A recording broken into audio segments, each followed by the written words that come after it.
বাড়ি ভর্তি মেহমানের সামনে আমার বাবা আমার মায়ের গালে থাপ্পড় মেরেছে।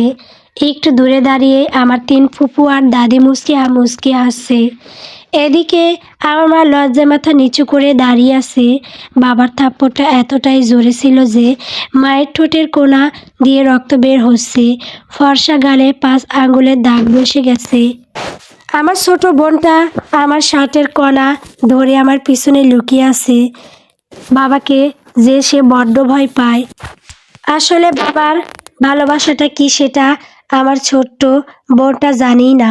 আমার মাকে থাপ্পড় মারার কারণ এ বাড়িতে অবশ্যই কারণ লাগে না আমার মায়ের গায়ে হাত তুলতে। আজকে আমার ফুফাতো বোন রুমা তার জন্মদিন উপলক্ষে মুরগির ঝাল তরকারি খেতে চেয়েছিল, যদিও আমার দাদি মাকে তা জানাতে ভুলে গিয়েছিলেন। সেটা সে এখন অস্বীকার করছে। অন্যদিকে আমার বোন মিয়া বেশ কিছুদিন ধরে রোস্ট খাবার বাহানা করছিল, কিন্তু দাদি অনুমতি দেয়নি বিদায় মা রান্না করতে পারেননি। তার কথায় মিয়া এমন কেউ না যে যার কথায় বাসায় রোস্ট রান্না করতে হবে, কিন্তু আজ যেহেতু সুযোগ ছিল তাই সে মিয়ার পছন্দের রোস্ট রেঁধেছিল। আর সেটা নিয়েই অনুষ্ঠানের মাঝেই দাদি আর ফুপিরা মিলে বাবার কান ভারী করলো। মা নাকি ইচ্ছা করে মুরগির ঝাল ফ্রাই না রেঁধে রোস্ট রেঁধেছে। মা নাকি ফুফুদে এই হিংসে করে। আরও কত কি। বাসা ভর্তি মেহমানের সামনেই আমার দাদি মাটিতে বসে কাঁদতে লাগলো। বিলাপ করে বলতে লাগলো যে আমার মা নাকি তার সেবা যত্ন করে না, ফুফুদের হিংসা করে, সারাদিন ঘরে বসে ফোন চালায়, আরও কত কি। এদিকে মা নিশ্চুপ হয়ে চোখে পানি ফেলছে, কারণ মা জানে প্রতিবাদ করলে বাবা আরও অমানুষের মতো পেটাবে তাকে। কিন্তু আজ আমি সহ্য করতে পারলাম না। সবার সামনে চিল্লিয়ে উঠলাম আর বললাম, আর কত মিথ্যে বলবে দাদি? আজ সকাল থেকে আমার মা একা হাতে এতগুলো মানুষের রান্না করেছে, পাশাপাশি ঘর দুয়ার পরিষ্কার করেছে একা হাতে। তুমি আর তোমার মেয়েরা তো ঠিকই ঘরে বসে সিরিয়াল দেখছিলে। আমার মা যদি ঘরে বসে ফোনই চালাতো তাহলে এতগুলো রান্না করলো কে? তোমার এই পুরো বাসা সাজালো কে দাদি? আমার কথা শুনে দাদি কোনো জবাব খুঁজে পেলেন না। বাধ্য হয়ে বাবার সামনে আবার ন্যাকা কান্না শুরু করলো। বলতে লাগলো, দেখ বাপ, সামান্য একটু রান্না করছে দেখে খোঁটাটা দিয়ে দিল। তোর বউ আমার নাতিটাকেও আমার বিরুদ্ধে উস্কাই দিচ্ছে। তুই এর বিচার কর, ছোট মানুষ হয়ে কিভাবে আমার মুখে মুখে তর্ক করে। বাবা এবার আমাদেরকে রাগী কণ্ঠে বলল, সাজ্জাদ, বড়দের মাঝখানে কথা বলতে এসো না। আমাকে রাগানোর ফল কিন্তু ভালো হবে না। কি করবে তুমি? হ্যাঁ, কি করবে? মারবে আমাকে যেভাবে আমার মাকে মারো তোমার মা আর বোনদের কথায়? আর পারোই বা কি তুমি? তুমি ভালো সন্তান আর ভাই হলেও ভালো স্বামী আর ভালো বাবা হতে পারোনি বাবা। অভিমানের সুরে বললাম আমি। বাবার আগে আমার গালে থাপ্পড় বসিয়ে দিলেন। চেঁচিয়ে বললেন, এতগুলো মানুষের সামনে নিজের বাবার সাথে বেয়াদবি করতে লজ্জা করে না তোর? আমার খায়ে আমাকেই তেজ দেখাস না করে না, যেমন তোমার করেনি লজ্জা এতগুলো মানুষের সামনে আমার মায়ের গায়ে হাত তুলতে? আর খাওয়ার খোঁটা দিচ্ছ? কি খাওয়াও তুমি? সব ভালো ভালো বাজার করে দিয়ে আসো ফুফুদের বাসায়। ফুফুরা সেসব ভালো ভালো রান্না করে তোমাকে আর দাদিকে ডেকে নিয়ে খাওয়ায়, কিন্তু ওসব খাওয়ার সময় তুমি কি একবার ভেবেছো তোমার বাচ্চারা বাসায় কী দিয়ে খায়? কোনো দিন তোমার বোনদের বলেছো তোমার বউ বাচ্চার জন্য যাতে একটু খাবার সাথে দিয়ে দেয়? বাসায় প্রতিদিন আমরা সবজি বা আলু ভর্তা দিয়ে ভাত খাই। দাদির তো শেষ ফুপির বাসায় যেয়ে খেয়ে আসে, কেননা তুমি সেখানে হাতে ভরে বাজার দাও আর তুমি নিজে ব্যবসার জন্য দুপুরে রাতে হোটেল থেকে খেয়ে আসো, কিন্তু আমরা বাবা আমাদের বাসায় কোনো দিন তুমি মাছ গোস্ত বাজার করে দিয়েছো বলতে পারবে? আমার মা টুকটাক সেলাই করে যা পায় ওটা দিয়ে শাকসবজি কিনে বাবা হওয়ার কি দায়িত্ব পালন করেছো তুমি বাবা? আমার কথা শুনে বাবা কোনো উত্তর দিতে পারলেন না, শুধু অবাক চোখে দাদি আর ফুপুদের দিকে তাকিয়ে থাকলেন। দাদি আর ফুপুরা তড়িঘড়ি করে দমানোর জন্য বললেন, আচ্ছা ওসব বাদ দে, এখন যা হওয়ার হয়ে গেছে। আজকে রোমার জন্মদিন, এতগুলো মানুষের সামনে বাপ বেটার ঝগড়া ভালো দেখায় না। চল সবাই কেক কাটবো এখন, কিন্তু আমি আজ এত সহজে এদের ছাড়বো না। আজকে আমার মায়ের ওপর আমাদের প্রতি হওয়া অন্যায়ের শেষ আমি দেখেই ছাড়বো। সরা মেজাজে দাদিকে বললাম, কিসের বাদ দেব, যখন তোমার ছেলে আমার মায়ের গায়ে হাত তুলেছিল সেটা খুব ভালো দেখাচ্ছিল, কই তখন তো থামাতে আসনি, এখন কেন থামাচ্ছ? তারপর বাবার দিকে তাকিয়ে বললাম, আচ্ছা বাবা তুমি কি সত্যি আমাদের বাবা? না মানে প্রতি বছর আমাদের বাসায় আমার ফুফাতো ভাই বোনদের জন্মদিন পালন করা হয়, কিন্তু কোনোদিন আমার বোনের জন্মদিন কেন পালন করা হয় না? সাথে সাথে আমার বড় ফুফু খেকিয়ে উঠলেন, কিরে তুই কি তোর ভাই বোনদের হিংসে করিস নাকি? তাচ্ছিল্য হেসে বললাম, হিংসে করি না, শুধু জানতে চাই আমার আর আমার বোনের জন্মদিন পালন করা কেন হয় না? বাবা উত্তরটা দাও দয়া করে। করিম শেখ এখনও নিশ্চুপ, কী উত্তর দেবেন তিনি? আসলেই তো তার সন্তানদের একটি জন্মদিনও আজ পর্যন্ত পালন করা হয়নি। আমি আবারও বললাম, প্রতি ঈদে তোমার বোনদের বোন জামাইদের দামি দামি কাপড় দাও, তোমার ভাগিনা ভাগ্নিদের গায়েও থাকে মার্কেটের সবচেয়ে দামি কাপড়টা, কিন্তু আমার মাকে দেওয়া হয় 350 টাকার প্রিন্টের শাড়ি, আমাকে দেওয়া হয় রাস্তার পাশে ভ্যান থেকে কেনা 100 টাকার সস্তা শার্ট, আর আমার বোনটাকে দেওয়া হয় 300 টাকার জামা। এই যে বাবা দেখো আজ সেই শার্টটা পরেছি, এটাও দেলোয়ার কাকার ভ্যান থেকে দাদি কিনে দিয়েছিল ঈদে, দাম 100 টাকা, কিন্তু তোমার ভাগিনা ভাগ্নিদের যে কাপড় দেওয়া হয় সেগুলোর দাম হয় 3000 টাকায় ওপরে। বাবা কেন এই বৈষম্য? উত্তর দিও। চুপ করে আসো কেন? এদিকে রোকেয়া বেগম নাতির কথা শুনে রীতিমতো ঘামছে। সে ঘটনা আবার থামা চাপা দিতে নাটক শুরু করলেন। নাটক করে যে নীলুফার পায়ে পড়ে গেলেন, কাঁদতে কাঁদতে বললেন, এই নে তোর পায়ে ধরলাম, তবু আমারে এমন বদনাম করিস না একটু, না হয় আমার মেয়ের ঘরের নাতি নাতনিদের ভালো কাপড় দিচ্ছি, তাই বলে এত হিংসা তো গো পেটে। তাদের নাটক দেখে আমি আবার কিছু বলতে যাব, তার আগেই বাবা আমার গালে আরেকটা থাপ্পড় দিলেন। চেঁচিয়ে বললেন, ঘরে যাওয়া বেয়াদব। মায়ের দিকে তাকিয়ে বলল, এই শিক্ষা দিছিস আমার বাচ্চাগুলোকে? সবাইকে অবাক করে দিয়ে মা প্রথমবারের মতো তাচ্ছিল্য হেসে বলল, আপনার বাচ্চারা আর ছোট নেই যে মুখ বুজে অন্যায় সহ্য করবে।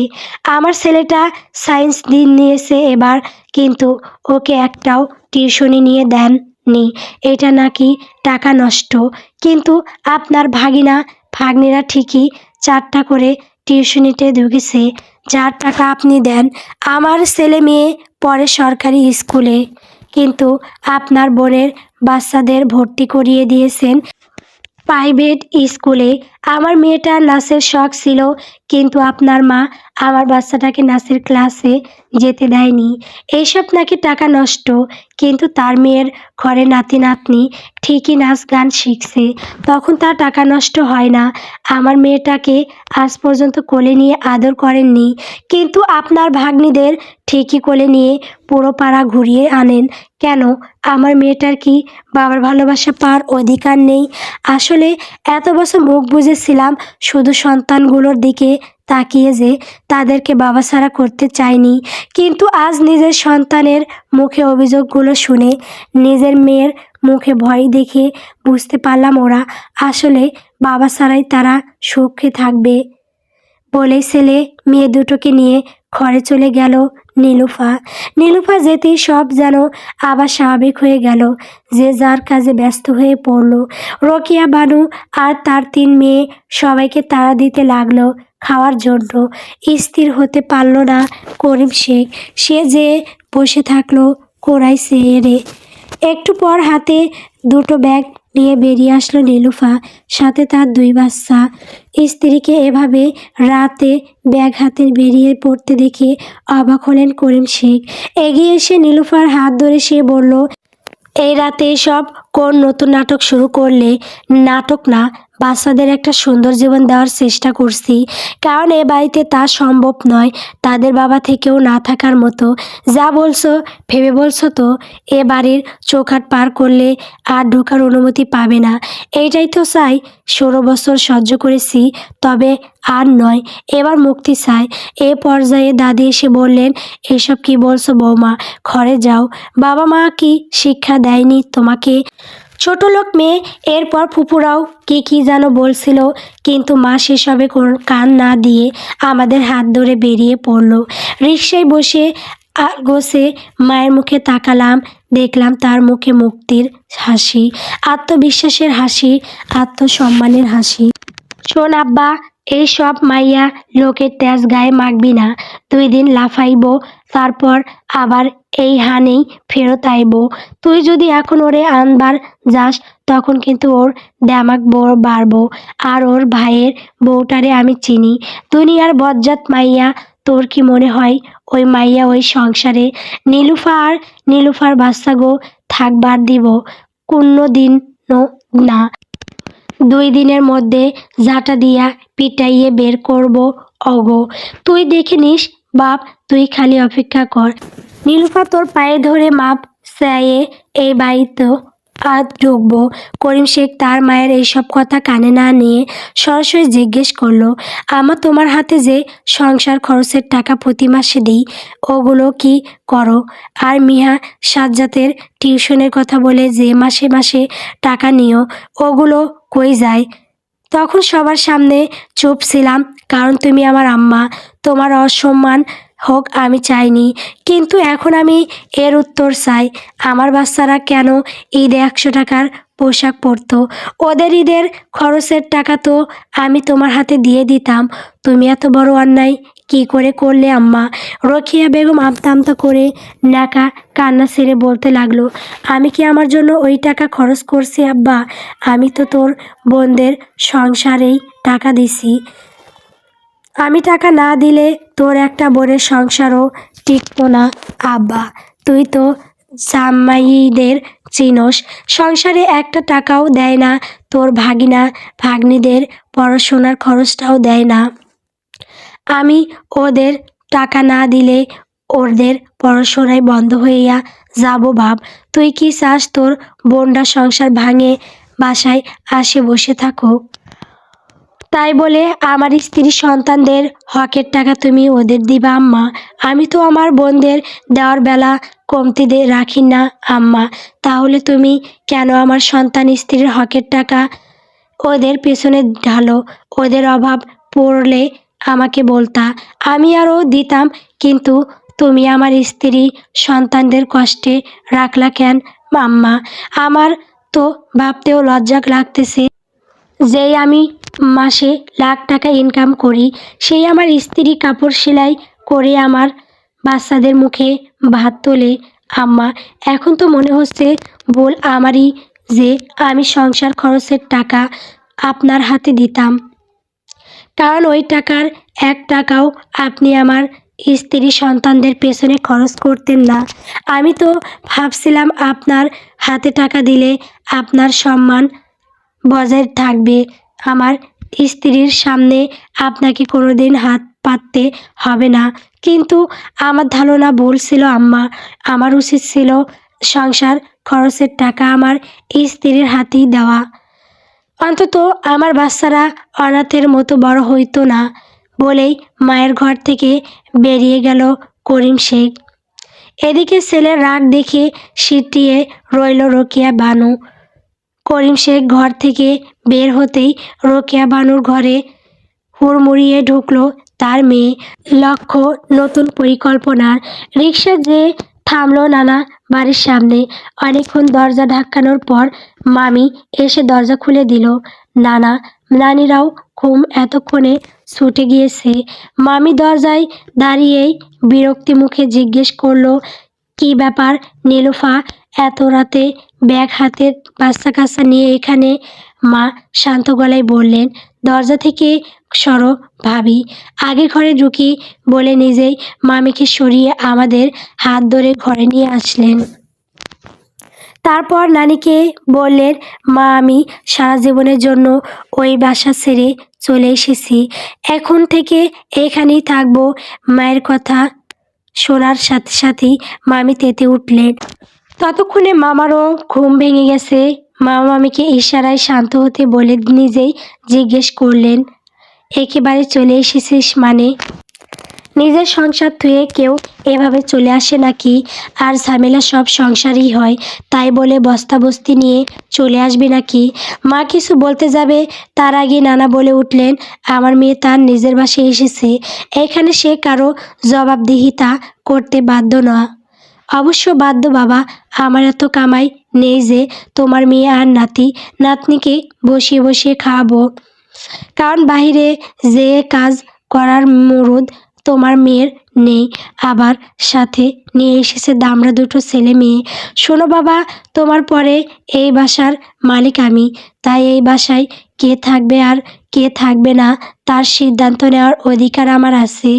আর আপনি ভুলে যাবেন না, আপনি আর মাও আমার টাকায় বসে বসে খাচ্ছেন। নানা এবার হেসে বলল, আমি এখনো বর্তমান আছি নেহাল, তাই আমার বাসায় কে থাকবে আর থাকবে না তার সিদ্ধান্ত নেওয়ার তুমি কেউ না। আর রইল আমার আর তোমার মায়ের খরচ এর ব্যাপারটা, তাহলে শুনে রাখো, তোমাকে এই বাসায় থাকতে দিয়েছি, তার বিনিময়ে তুমি আমাদের দেখছো। তুমি যদি বাইরে কোথাও বাসা ভাড়া নেও তাহলে মিনিমাম 7,000 বাসা ভাড়া দিতে হতো। ওটা তো দিচ্ছ না, তুমি বরং প্রতি মাসে আমাকে বাসা ভাড়া দিবে, তার বদলে এই বাসায় থাকবে। আর নীলুফা তুমি নানু ভাইদের নিয়ে তোমার মায়ের রুমে যাও, আমি এখানে থাকবো। মামা তেতে বললেন, এটা কেমন কথা বাবা, আমি তোমার ছেলে, আমি কেন ভাড়া দিব? নানা বললেন, যদি ভাড়া দিতে না পারো তাহলে চুপ থাকো। মালিহা, নীলুফা আর নানু ভাইদের তোমার সাথে নিয়ে যাও। মা এবার বলে উঠল, কেন বাবা, আমি আমার ঘরে যাব।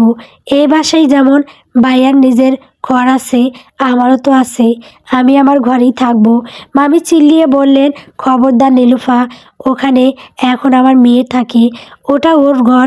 তোমার মেয়ের জন্য আলাদা ঘর প্রয়োজন পড়লে নিজে যেয়ে বানিয়ে নাও, আমি আমার অধিকার ছাড়ব না। যেহেতু মনি ঘুমিয়ে পড়ছে তাই আজ ওকে ডাকলাম না, কাল সকালের মধ্যেই ঘর খালি চাই আমি। আর ভেবো না তোমার স্বামীরটা খাবো না, নিজের আর নিজের বাচ্চাদের খরচ আমি নিজে বহন করব। সেই সাহস আছে বলেই ও বাড়ি ছেড়ে এসেছি, কালকের মধ্যেই যেন আমার রুম খালি হয়। এদিকে নানা ভাইও বললেন, নীলুফার রুম যাতে কালকেই খালি করা হয়, ওটাই আপনার নাতনি থাকে। আব্বা, আপনি কিভাবে ওকে ওখান থেকে বের করে দিতে বলেন? ও যেমন আমার নাতনি তেমনি নীলুফা আমার মেয়ে, মেয়ের সে নাতনি অবশ্যই বড় না। তোমরা এখন যেতে পারো, আমি আর কথা বলতে চাই না। সবাই এক এক করে নিজ নিজ ঘরে চলে গেল। ড্রয়িং রুমে এক পড়ে রইলেন বৃদ্ধ রফিক মিয়া। সোফায় শুয়ে মেলাতে লাগলেন তার এই দীর্ঘ জীবনের হিসাব নিকাশ। তিনি একটা সরকারি অফিসের সামান্য পিয়ন ছিলেন, যা বেতন পেতেন তা দিয়ে তার সংসার টানে টুনে চলে যেত। কিন্তু তার ছোট বোনের জন্য মাঝে মধ্যেই সংসারে টান পড়ত। ছোট বোনের সংসারের সুখের জন্য নিজের সন্তানদের সে অভাবে রেখেছে। ছোট বোন 2 দিন পর পরই হাজির হতো। ঠিকভাবে আপ্যায়ন না করলে তার মা কান্নাকাটি শুরু করত, অভিশাপ দিত সে নাকি বউ বাচ্চার পিছনে সব টাকা খরচ করে, বোনের প্রতি কোনো দায়িত্ব পালন করে না, আরও কত কি।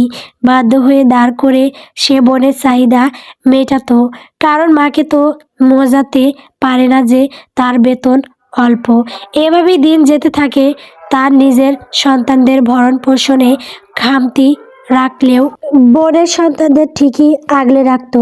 ভালো টিউশন, ভালো স্কুলের অভাবে যথাসময়ে ভালো গাইড, খাতা, কলম এসব কিনে দিতে না পারায় তার বাচ্চা দুটো পড়াশোনায় পিছিয়ে পড়ে।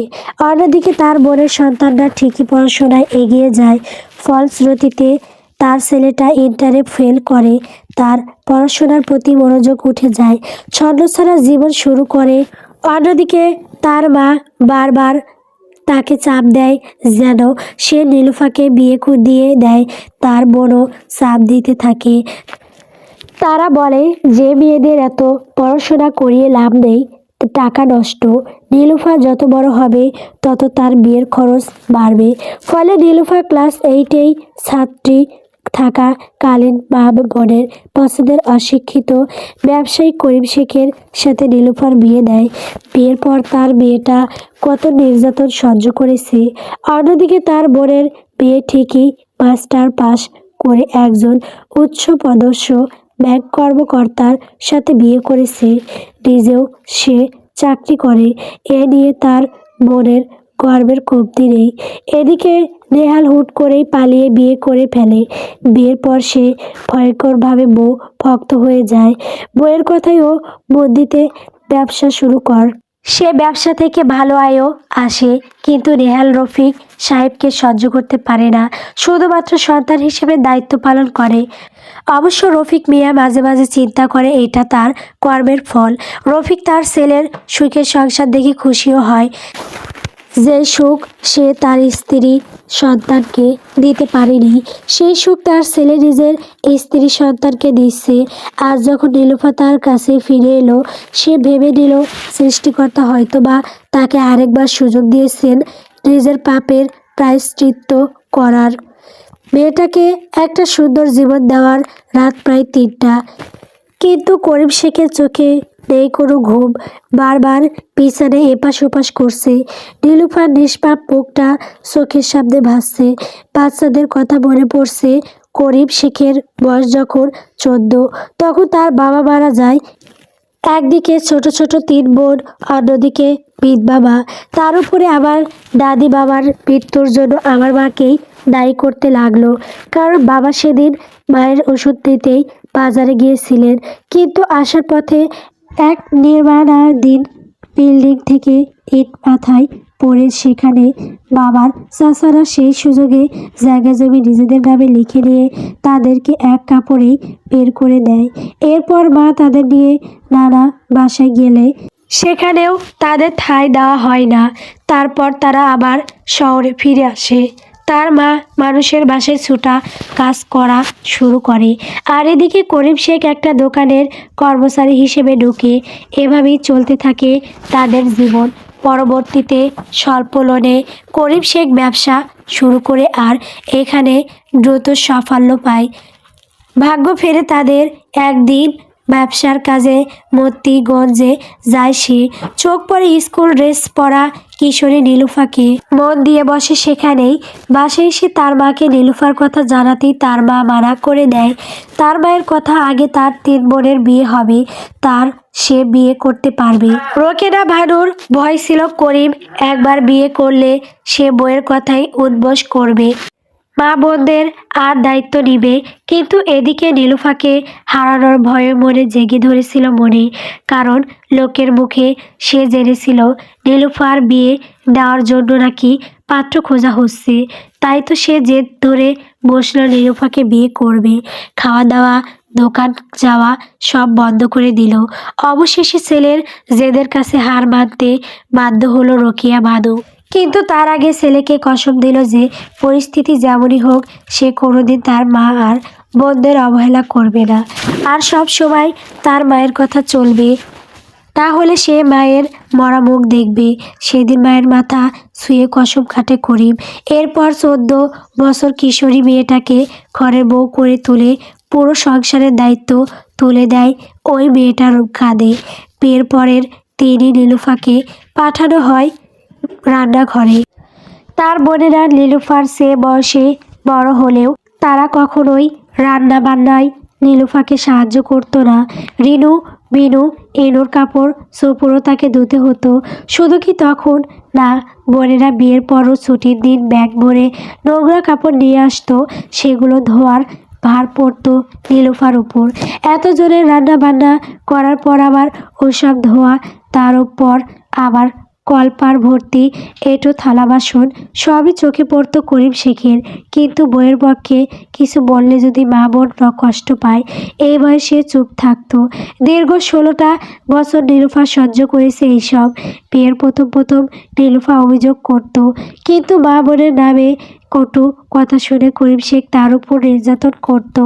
তার উপরে আবার প্রতিদিন কাজ শেষে যখন বাসে ফিরত, মা বোনেরা নীলুফার নামে হাজারটা অভিযোগ করত।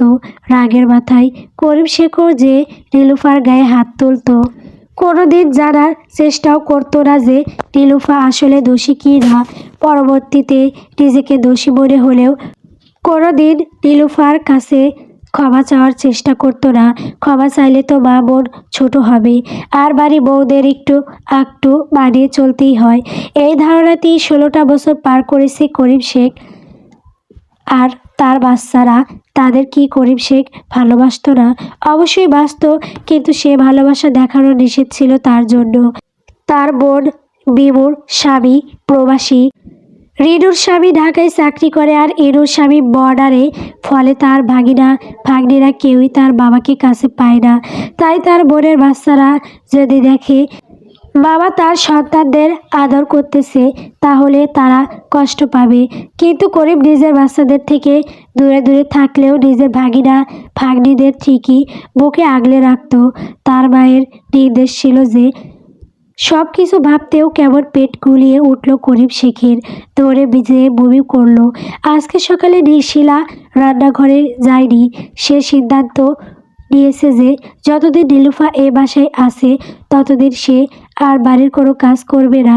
নেহালও এ বিষয়ে কিছু বলেনি, কারণ সে নিজেকে কথা দিয়েছে স্ত্রী সন্তান ছাড়া আর কাউকে সে নিজের জীবনে প্রাধান্য দিবে না। তার মায়ের, তার বোনের জীবনটা যেভাবে নষ্ট হয়েছে, তার মেয়েটার জীবন সে নষ্ট হতে দিবে না। বাধ্য হয়ে মালিহা বেগমই সকালে নাস্তা বানাতে গেলেন। অবশ্য প্রতিদিনই শিলাকে সে রান্নায় টুকটাক সাহায্য করেন। শিলার সাথে তার সম্পর্কটা বেশ শীতল। শিলা কোনোদিন তাকে অসম্মান করেনি, সত্যি বা কোনো কিছুর অভাব হতেও দেয়নি। কিন্তু তার সাথে বসে কোনো দু একটা ভালো মন্দ গল্পও কোনোদিন করে না, যেন সব সময় এড়িয়ে চলতে চায়। নাস্তার টেবিলে বসেছে সবাই। নাস্তা করার মাঝেই নেহাল বলে উঠল, বাবা, আমি সিদ্ধান্ত নিয়েছি যে পরের মাসেই আমি ভাড়া বাসায় উঠব। যেই বাসায় আমার সন্তানের অধিকার কেড়ে নেওয়া হয় সে বাসায় আমি থাকবো না। তোমার মেয়ে আসতে না আসতেই আমার মেয়ে ঘর ছাড়া হয়েছে। আমি ইতিহাসের পুনরাবৃত্তি হতে দিব না বাবা। তোমার হাতে খরচের টাকার চিন্তা করো না, প্রতি মাসেই তা পাঠিয়ে দিব। তবে তোমার মেয়ে আর নাতি নাতনির জন্য 1 টাকাও দিতে পারবো না। সেটা নিয়ে তোকে ভাবতে হবে না ভাইয়া। আমি বা আমার সন্তানরা তোমার সন্তানের হক পারবো না। আমাদের খরচ আমরাই চালিয়ে নিব। আর বাকি থাকলো আমাদের থাকার জায়গা। যাও, আমার রুম আমি তোমার মেয়েকে দিয়ে দিলাম। বাসার পেছনের দিকে টিন দিয়ে 2টো রুম বসিয়ে সেখানে আমি আমার বাচ্চাদের নিয়ে থাকবো। আমরা আলাদাই খাবো। শুধু 2টো দিন সহ্য করো। বাবা তাচ্ছিল্য হেসে বলল, ঘর বানাবি? টাকা পাবি কই? তোর মহান বাপ তো আগেই নিজের সব জমি জমা বেচে তার বোনের বাচ্চাদের মানুষ করছে। নিজের পেনশনের টাকাটাও তার বোন জামাইকে ব্যবসার কাজে লাগাতে দিয়ে দিয়েছে। 1 টাকাও তো সঞ্চয় নাই তোর বাপের। ওই দিন শেষে আমার কাছে ওষুধের টাকার জন্য হাত পাততে হয় তার। তার প্রিয় ভাগ্নিরা মুখ ফিরেও তাকায় না। আর তোকে ঘাট থেকে নামাতে যেই নরকে বিয়ে দিয়েছে, ওখান থেকে যে খালি হাতে এসেছিস তা আমার বোঝা হয়ে গেছে। তাহলে ছেলের কথা শুনে লজ্জায় মাথা নামিয়ে ফেলল রফিক মিয়া। কি বলবে সে? সবই তার পাপের ফল। মা বললাম তো, আমার ব্যবস্থা আমি করে দিব। 2টো দিন সহ্য কর। আমাদের ঝামেলার জন্য এই বয়সে মাকে অন্তত কষ্ট দিতে চাচ্ছি না, তাই আমি সরে যাচ্ছি। অন্য কোথাও সস্তায় বাসা নিতে পারতাম, কিন্তু আমার বাচ্চাদের একটা নিরাপদ আশ্রয় প্রয়োজন। তাই এই বিটাতেই ঘর তুলে থাকবো, কিন্তু তোদের উপর বোঝা হব না ভাই। নেহাল আর কিছু না বলে নাস্তা রেখে ঘরে চলে গেল। কষ্ট কি তার লাগছে না? অবশ্যই লাগছে। নীলুফা তার অনেক আদরের বোন, প্রচণ্ড ভালোবাসে সে তার বোনকে, কিন্তু তাদের ভয়ঙ্কর অতীতের কারণে সে এখন শুধু নিজের স্ত্রী সন্তান ছাড়া আর কাউকে নিয়ে ভাবতে চায় না। সে চায় না তার সন্তানও তার আর নীলুফার মতো বিষাক্ত অতীত দিয়ে বড় হোক। নিহালের আজও মনে আছে তার ডাক্তার হওয়ার স্বপ্ন ছিল, পড়াশোনার প্রতিও প্রচণ্ড মনোযোগ ছিল, কিন্তু ক্লাস 10-এ ওঠার পর সায়েন্সের সাবজেক্টের টিউশনি পড়তে না পারায় তার রেজাল্ট খারাপ হয়। এরপর কলেজে ওঠার পর পড়াশোনা আরও কঠিন হয়ে যায়। বাবার পায়ে পর্যন্ত ধরেছিল যাতে টিউশনি পড়ার খরচ দেয়, কিন্তু বাবা দেয়নি। সেইটাই তার ভাগিনা ভাগ্নি নিজেদের শখ মেটাতো। ফলশ্রুতিতে সে ইন্টারে ফেল করে। তার স্বপ্ন চিরতরে শেষ হয়ে যায়। এরপর থেকে ছন্দ ছাড়া জীবন শুরু করে সে। গল্প নীলুফার সংসার। গল্পটি কেমন হয়েছে কমেন্ট করে বলবেন। পরবর্তী পর্ব পাওয়ার জন্য সবাই আমার চ্যানেলটিকে সাবস্ক্রাইব করবেন। সাবস্ক্রাইব করলে গল্প দেওয়া হবে, তাছাড়া দেওয়া হবে না।